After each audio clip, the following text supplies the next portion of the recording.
Noches. Buenas noches, una noche muy especial esta. Yo he estado comunicándome con colegas en Venezuela y dirigentes políticos. Todo parece indicar, primero, que el nivel de participación electoral es récord. Como adelantó Corina Machado, sí, probablemente se establezca un récord de acá comparado con los últimos 30 años.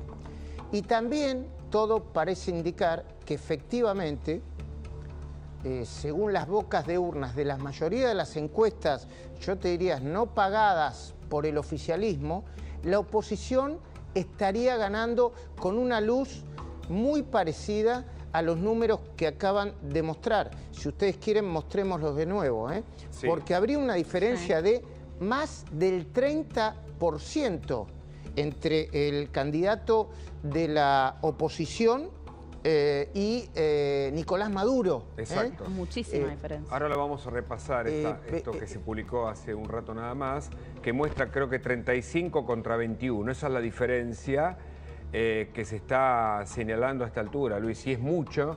Y entonces surge la pregunta, Maduro, para vos, ¿será capaz de reconocer una derrota a esta altura? Esto es lo que todavía nadie puede responder.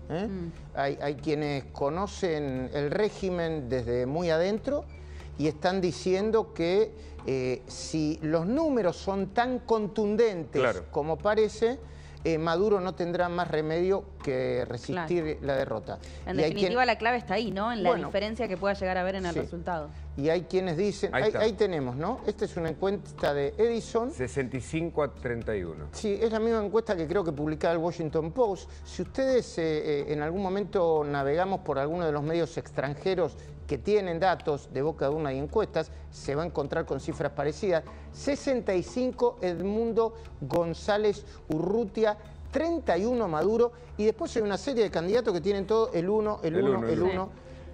Porque eran 10 candidatos en total. Recién Diego Aguilar nos decía, ¿no? De alguna manera, estos 8 otros candidatos servían casi como para tratar de fragmentar lo que eran los votos que iban a ir para Edmundo, pero aparentemente no funcionó esa estrategia, ¿no? Empiezan a haber señales muy fuertes, de presión fuertes de mandatarios del mundo o precandidatos, la vicepresidenta de los Estados Unidos, Kamala Harris, llamando a acatar los resultados de la votación, y empieza a haber, yo te diría, en las embajadas de Venezuela, de todo el mundo, lo que está sucediendo en la embajada de Venezuela en la Argentina. Vimos a Carolina Lozada, a Naidenov, a Waldo Wolf, a Petri, a José Luis Espert, y creo que Patricia Bullrich, la ministra que también está ahí, acaba de subir a su cuenta de X el siguiente texto. Si lo podemos ver, se los voy a agradecer. Así es, publicó esta foto en la que dice: estamos frente a la Embajada de Venezuela esperando los resultados de las elecciones junto a cientos de personas. Allí se la ve a ella junto a varias personas que sostienen la bandera de Venezuela. Se la ve a Mondino, Diana Mondino. Se la ve a Mondino, creo que está Sabrina Ahmed también. Sí, también. Fernando Iglesias. Fernando Iglesias, exactamente. Está el esposo de Patricia Bullrich. Guillermo Yanco, exactamente. Maximiliano Ferraro. Bueno, exacto. En las embajadas de muchos países de Latinoamérica está sucediendo lo mismo. Hay una especie de clamor, hay que estar muy atento a las comunicaciones oficiales de los presidentes de Brasil, Ignacio Lula da Silva. Hace tiempo que Lula tiene la información de que Maduro esta vez no tiene los votos para ganar. Hay que estar muy atento a lo que diga el presidente de Colombia, Gustavo Petro. Por supuesto que es muy rápido para decirlo, pero uno de los problemas que traería aparejado, primero, un eventual fraude, ¿no? Por el fraude en sí, además de, Dios no lo permita, ¿no?, episodios de violencia, porque muchos calculan que esta vez la gente no va a aceptar mansamente un resultado amañado.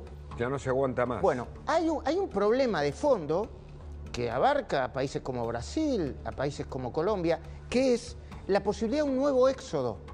Recordemos, hay entre 8 y 9 millones de venezolanos que se fueron de su país, que se están yendo desde hace años, es mayor éxodo, por ejemplo, que el de los ciudadanos ucranianos en el medio de la guerra.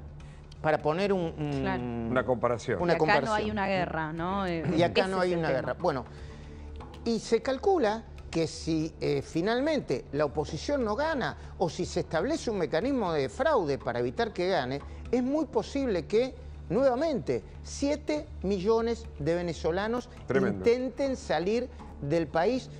Yo te diría con la estampida migratoria que produciría en países como Colombia o como Brasil, para citarte los dos países que más recibieron venezolanos en los últimos años. La sensación es que está acorralado Maduro por el mundo, por sus propios aliados, tiene a los más íntimos allí aplaudiéndolo, pero que son los más extremistas, y toda tiranía, como explicaba Aguilar y otros expertos, tiene un final, o sea, tiene un comienzo, casi 25 años, Luis, de este castrismo chavista y madurista, bueno, que la gente evidentemente no soporta. Y luego después vamos a hablar con un especialista en la materia, yo te diría una periodista que más sabes de materia internacional, que está en La Nación, que es Inés Capdevila, la vamos a molestar en la redacción, enseguida se va a conectar con nosotros, pero el otro gran dato es que ya el mundo ya no puede ni tapar ni ocultar lo que está pasando en Venezuela. Y esto es muy evidente. Ustedes fíjense lo que son los veedores, porque ni veedores tiene invitados. Y hay que decirlo esto también, ¿no? Es vergonzoso, y hay que seguir diciéndolo, el comunicado de las madres de Plaza de Mayo apoyando la dictadura de Nicolás Maduro. Y es vergonzoso que vayan alegremente Roberto Baradel, representante del sindicato docente de SUTEBA, Hugo Yasky y gente como Carlos Raimundi apoyando una dictadura. Es vergonzoso. Se deberían mirar al espejo de la historia, porque esto es algo gravísimo. Hace muchos años que están así y es muy probable que si no se reconoce la derrota, como todo parece indicar que está sucediendo, puedan haber episodios por lo menos controvertidos. Claro, y además tiene desaparecidos el régimen venezolano. Y es paradójico que las madres de Plaza de Mayo, que justamente abogaron por los desaparecidos, vayan a acompañar al régimen. Entonces... 14.000 desaparecidos que ya fueron contabilizados y oficializados por las Naciones Unidas.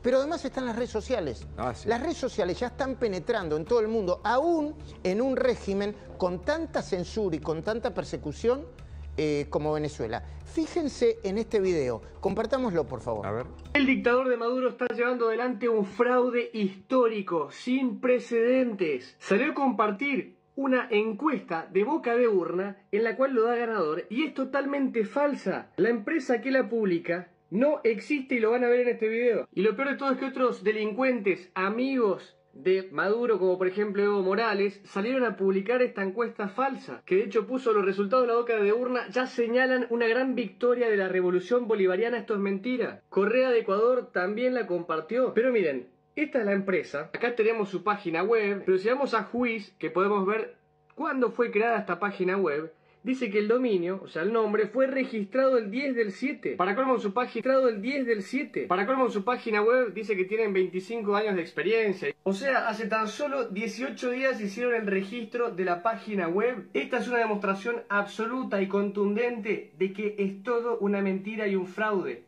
Están tergiversando la realidad. El dictador... Bueno, ahí está, ¿no? Nos decía Julieta Nassau que todavía no se estaba registrando el reconteo de votos y no había ninguna información oficial. Es muy probable que tengamos una noche muy larga. Yo la vi muy tranquila a Corina Machado haciendo declaraciones. También vi el momento en que iba a votar, cuando fue a saludar a una policía, creo que era policía, una... Sí. creo que sí. Un miembro de la seguridad, fuerzas de seguridad.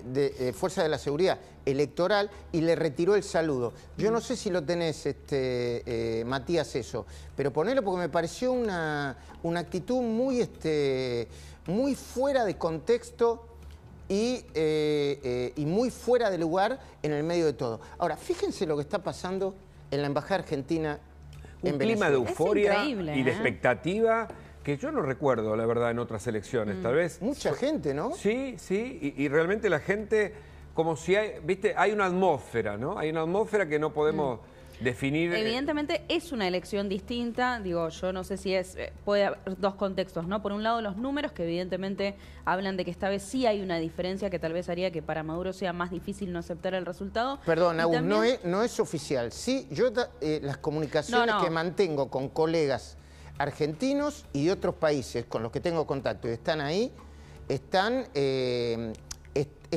entendiendo que por todos los movimientos que hay, es muy probable que esté efectivamente ganando la oposición. Me refiero a que es la primera vez que hay encuestas que muestran una diferencia con tanta, digamos, tan amplia, con una diferencia tan amplia que otras veces no más ha de 30 ocurrido. puntos. Me parece que eso tal vez le da esperanza a estas personas que quieren ver a Maduro fuera del poder. Y por otro lado también, esto lo hablaba hoy con muchos colegas venezolanos, me decían, a diferencia de otras personas que han pasado por la oposición venezolana, María Corina Machado ha sabido lograr unificar a la oposición de Venezuela. Y ahí también hay algo importante para ver, ¿no? Sí. Es una figura que logró convocar, que hoy pone a Edmundo González como su candidato, pero que evidentemente tiene valor acá, ¿no? Ahora, y me parece que esas dos cosas perdón, juntas... no solamente tiene valor, sino que Machado estuvo, yo te diría, corrigiendo su discurso, empezó con un discurso muy fuerte, muy beligerante,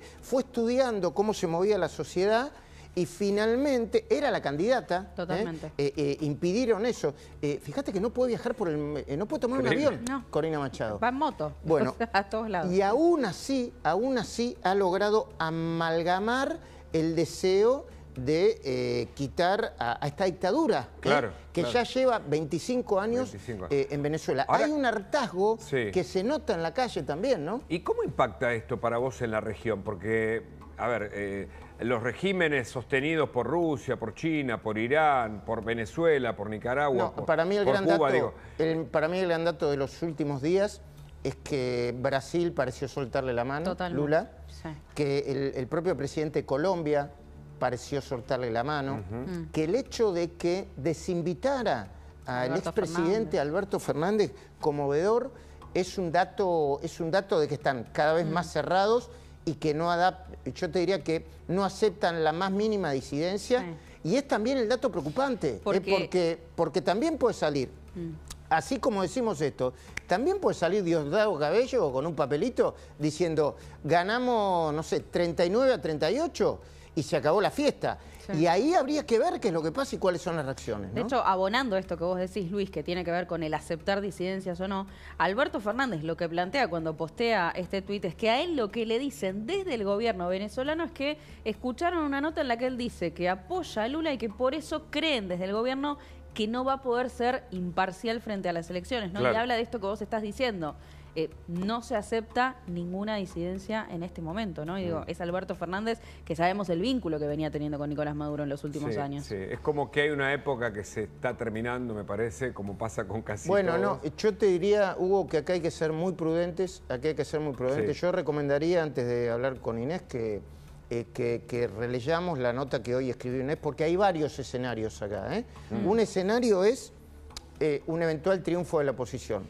Pero después no nos olvidemos que es una transición que va a terminar en enero. Se plantea, Inés Capdevila acá, ¿gana Maduro o gana la oposición? ¿Qué sigue para Venezuela? ¿No? Así es. En caso de imponerse González Urrutia, habrá un giro plagado de dificultades, pero con la ilusión de un renacimiento democrático y económico. Si el cambio se frustrara, podría haber más represión. Es una de las hipótesis y los escenarios que plantea. Y no nos olvidemos que una cosa es que gane la presidencia, pero otra cosa es que gane la mayoría en la Asamblea Legislativa. Totalmente. Y que el chavismo todavía controla a los jueces y yo te diría los principales resortes de poder. Y hasta esta hora, no sé si mañana, pero hasta esta hora también controla, por lo menos, a la cúpula de las Fuerzas Armadas. Sí, hay un elemento que no quiero dejar pasar. Lo que bien hizo Corina Machado y toda la oposición es plantear un enfoque en donde se unieran las familias. Plantear un enfoque en donde los 8 millones de venezolanos que están exiliados, que están fuera del país, porque fueron expulsados económicamente o por razones políticas, se puedan volver a encontrar. El reencuentro de la familia. El eje en esa campaña es lo que dicen los analistas, la pueden convertir en la campaña más exitosa de la oposición de los últimos 25 años. Totalmente. Ya está conectada Inés Capdevila, autora de la nota que estabas leyendo recién. La saludamos. Inés, bienvenida. Vos planteabas recién en esta nota 2 escenarios. Uno, en el cual puede haber una continuidad, pero con más represión, o un cambio, pero que va a ser muy dificultoso. ¿Qué puede llegar a ocurrir en Venezuela? ¿Qué sigue para Venezuela? ¿Qué es lo que planteas en tu nota?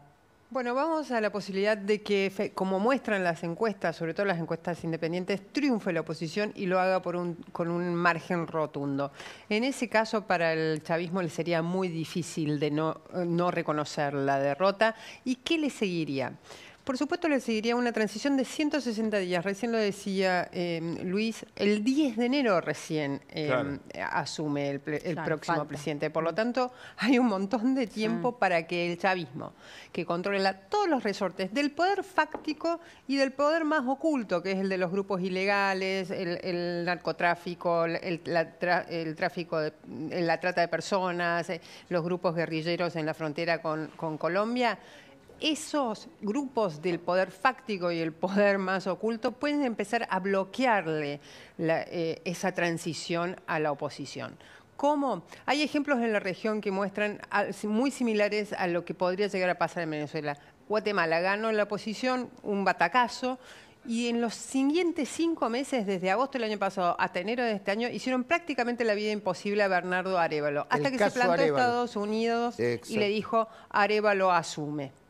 Bien, eso llevó a la implicancia de organismos internacionales y Estados Unidos. ¿Puede suceder eso en Venezuela? Es uno de los escenarios que más evalúan tanto los diplomáticos en Venezuela, diplomáticos de otros países, como los especialistas. Hay otro escenario. Supongamos que la transición fluye. Que el chavismo dice, bueno, vamos a dejar que la oposición, como su triunfo fue muy contundente, vamos a dejar que la oposición, vamos a allanarle el camino para que asuma el 10 de enero próximo. Ahora, ¿cómo va a gobernar después la oposición? Claro. Eso es probablemente el mayor de los desafíos. ¿Cómo va a gobernar y con qué se va a encontrar? El otro día, el viernes, hablaba con un economista muy, muy influyente en Venezuela y me decía, el problema acá es que no sabemos qué hay detrás de los falsos números que da el gobierno sobre la economía, por ejemplo, porque no hay estadísticas. El gobierno borró todas las estadísticas sociales, económicas, financieras, políticas. Ahora, Inés, las versiones que incluyeron a Elliot Abrams y a otros dirigentes norteamericanos sobre la posibilidad de la conversación de un salvoconducto para que Maduro pudiera irse de Venezuela en el caso de ser derrotado y no ser, apresado o investigado, más allá de que hay un tribunal internacional que lo tiene condenado a él y a unos cuantos de sus testaferros.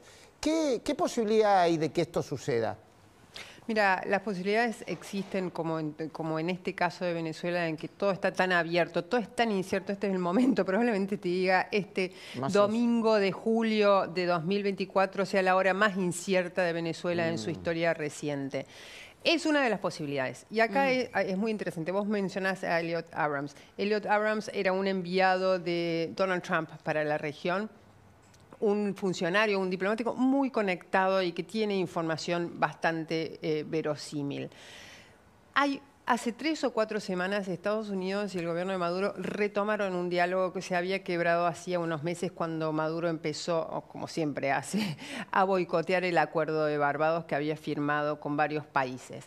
Ese diálogo que retomó con Estados Unidos no se sabe nada, absolutamente nada.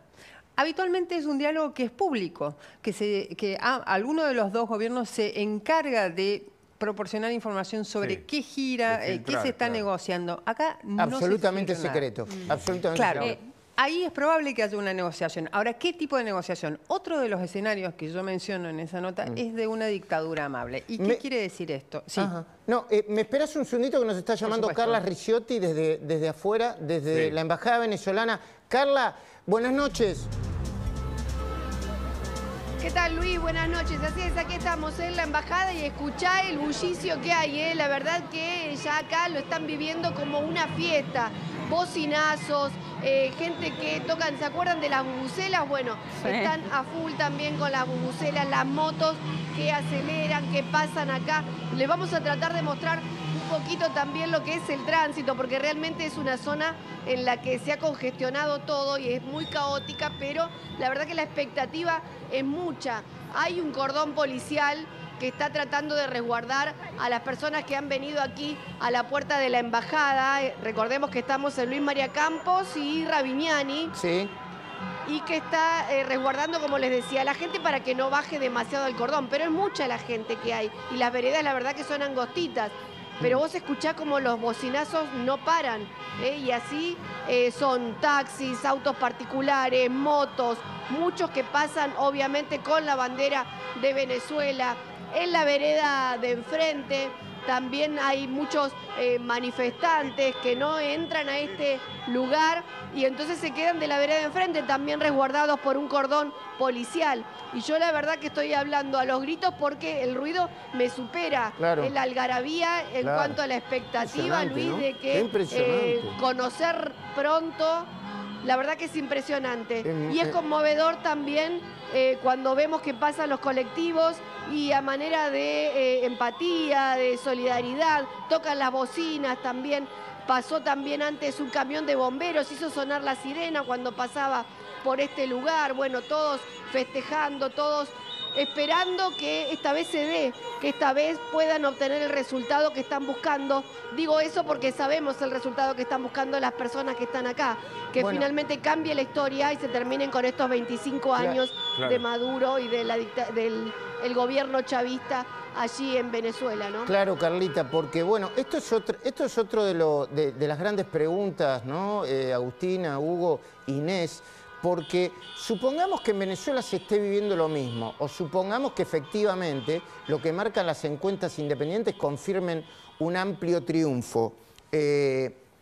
Va a ser clave la aceptación de este triunfo o la no aceptación de este triunfo, Inés, porque, a ver, no va a ser la primera vez que Venezuela amañe las elecciones, no va a ser la primera vez que puedan salir a no reconocerlo, y ese es un escenario, yo te diría, hasta peligroso, con hipótesis de violencia física, ¿no, Inés? Es muy peligroso, por eso una cosa que resaltan todos los especialistas es a partir del momento en que se cierran las urnas hay que empezar a negociar y hay que negociar todo. No solo si se aceptan o no se aceptan los resultados, es ¿quién va a apelar a la violencia? ¿Cuál de las dos partes va a contenerse y va a decir nosotros nos manifestamos pero no con violencia? ¿Va el aparato represivo de Maduro responder a una voluntad del presidente, decir vamos a reprimir como ya lo hicieron en 2014, 2017, 2019, o sea, casi todos los años? Bueno, son un montón de preguntas que necesitan la negociación. La frustración si no gana la oposición, cuando todo indica que la oposición hoy es la opción mayoritaria de los venezolanos, va a ser gigantesca. Y ahí, por supuesto, va a ser crítica la actitud de Edmundo González Urrutia y de María Corina Machado. Y acá es otro tema. María Corina Machado habitualmente en largos años de oposición se identificó con la oposición más radical, más extrema, que a veces también se identificaba con opciones violentas contra el chavismo y contra el gobierno.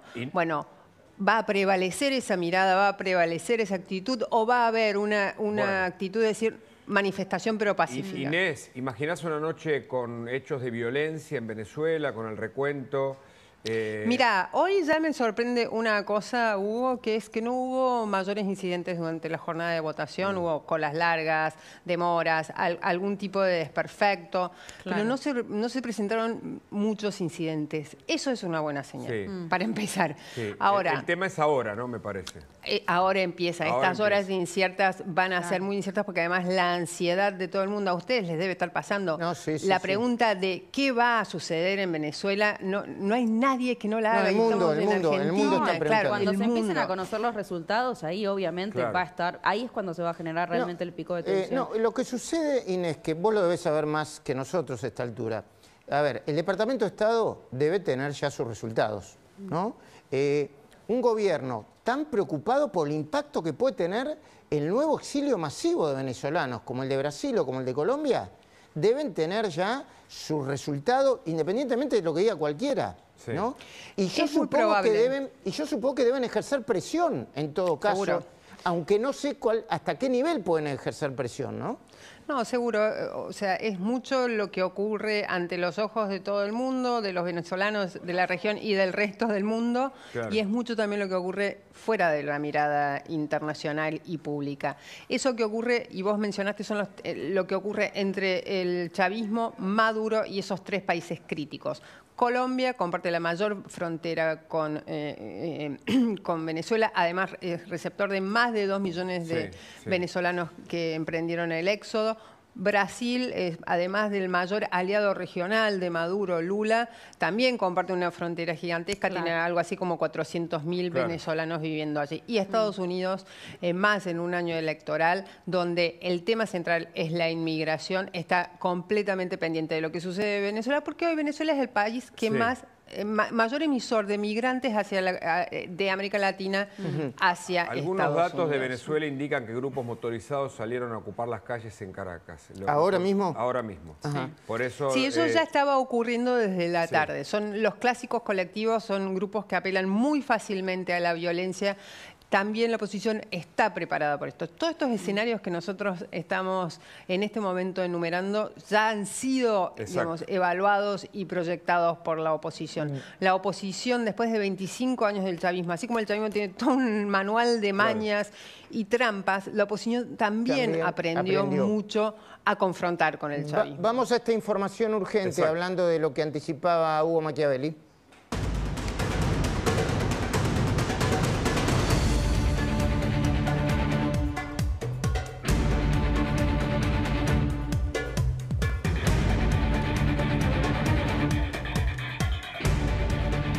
Esto está pasando ahora en Caracas, ¿no, Agustina y Hugo?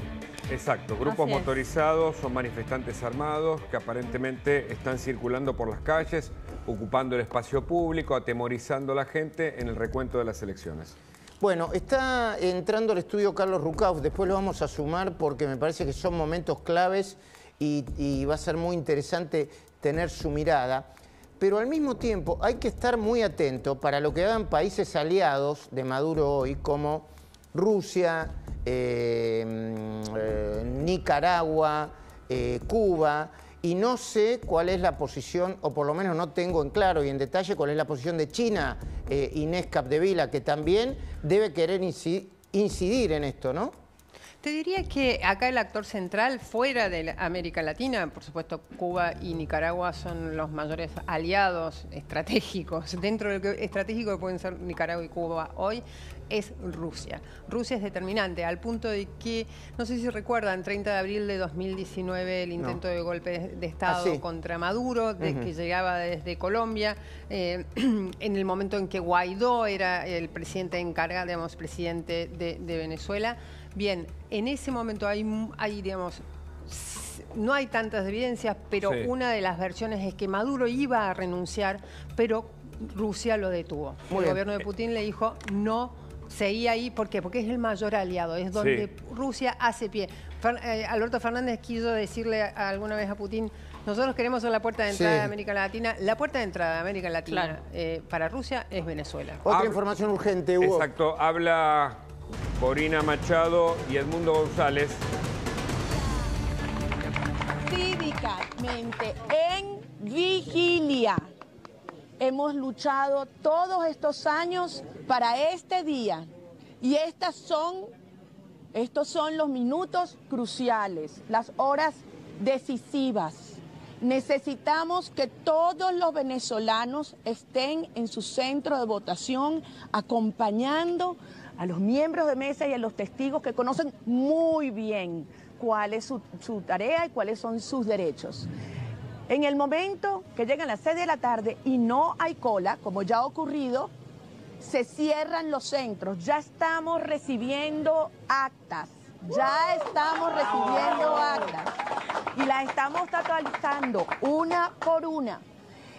Una vez que se cierran las mesas, se procede al conteo de los papelitos por papelitos y tú, ciudadano elector, tienes derecho de entrar allí. El artículo 140 de la Ley Orgánica de Procesos Electorales es clarísimo. Todos los venezolanos tienen derecho de participar en el escrutinio, que es público. La única restricción es el tamaño del espacio. En segundo lugar, como bien decía, voy a decir, el embajador González, ustedes saben lo que quiero decir. Sabemos lo que huele. Testigos.